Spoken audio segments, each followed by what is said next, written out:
Hello, नमस्कार। जैसे कि हम इसमें देख रहे हैं प्रतियोगिता दर्पण जुलाई मंथ का है और इसमें हम स्मरणीय तथ्य को कवर कर रहे हैं। स्मरणीय तथ्य प्रतियोगिता दर्पण का एक बेस्ट ऑप्शन होता है कि अगर आपके पास उतना टाइम नहीं है कि पूरे मैगज़ीन को पढ़ सके, तो स्मरणीय तथ्य के द्वारा आप लगभग 60 to 70% चीज़ें कवर कर लेते हैं। पहला प्रश्न है कि हाल ही में किस राज्य द्वारा अपनी एक महिला कर्मचारी को चाइल्ड केयर लीव देने से मना करने पर सुप्रीम कोर्ट ने इसे कामकाजी महिलाओं के संवैधानिक अधिकार का उल्लंघन घोषित किया? तो यह घटना हिमाचल प्रदेश की है।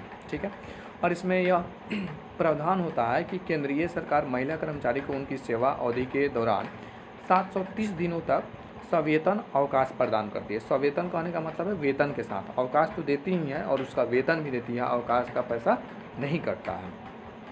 जबकि यह पुरुष के लिए भी है, 2 बच्चों की देखभाल करने की अनुमति मिलती है और एक पुरुष कर्मचारी को CCL प्राप्त करने के लिए एकल पिता होना चाहिए। ओके, सेकेंड प्रश्न है कि भारत में किस संस्था द्वारा राज्य खाद्य सुरक्षा सूचकांक जारी किया गया है? तो FSSAI द्वारा जारी किया गया है, इस बात को ध्यान रखिएगा। और प्रतिवर्ष 7 जून को राज्य खाद्य सुरक्षा सूचकांक जारी करता है। अच्छा, 2008 में खाद्य सुरक्षा और मानक अधिनियम के लागू होने के बाद यह अस्तित्व में आया। ठीक है, 2008 ध्यान में रखिएगा। हाल ही में संस्कृति मंत्रालय द्वारा एक राष्ट्रीय संग्रहालय के निर्माण की घोषणा की गई है। इस संग्रहालय का क्या नाम है? तो युगीन भारत राष्ट्रीय संग्रहालय। और किस मंत्रालय के द्वारा? तो संस्कृति मंत्रालय के द्वारा।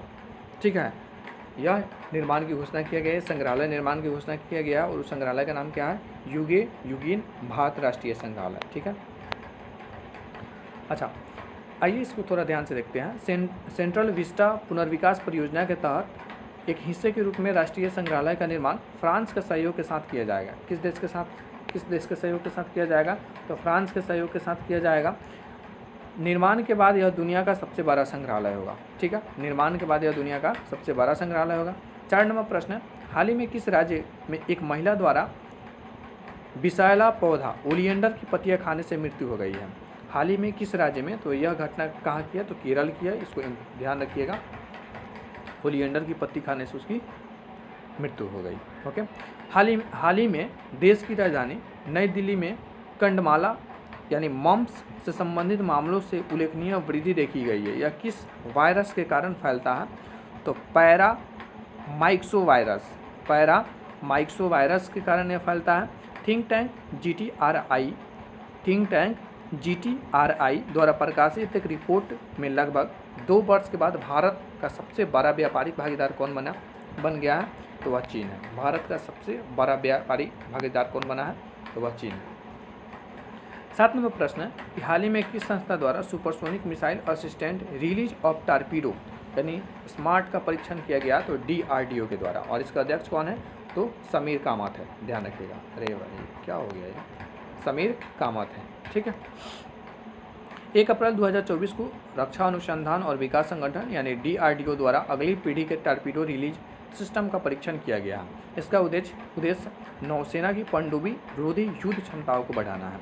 8 नंबर प्रश्न है, हाल ही में इसरो द्वारा किस तकनीक का उपयोग करते हुए तरल रॉकेट इंजन PS4 का परीक्षण किया गया? तो 3D प्रिंटिंग। ठीक है, 3D प्रिंटिंग। उसके बाद 9 नंबर प्रश्न है, हाल ही में किस भाजपा नेता जो बिहार के 2 बार उप मुख्यमंत्री रह चुके हैं का निधन हो गया? तो सुशील कुमार मोदी का निधन हो गया है। ठीक है, पहली बार कब से कब रहे?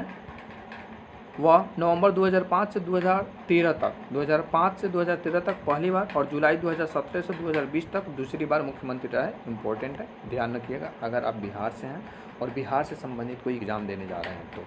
ठीक है, आगे बढ़ते हैं। 10 नंबर प्रश्न है, हाल ही में किस हिंदी लेखिका का निधन हो गया है जिन्हें मालवा का मीरा भी कहा जाता है? क्या कहा जाता है? मालवा का मीरा मालती जोशी का निधन हो गया है, जिन्हें मालवा का मीरा भी कहा जाता है।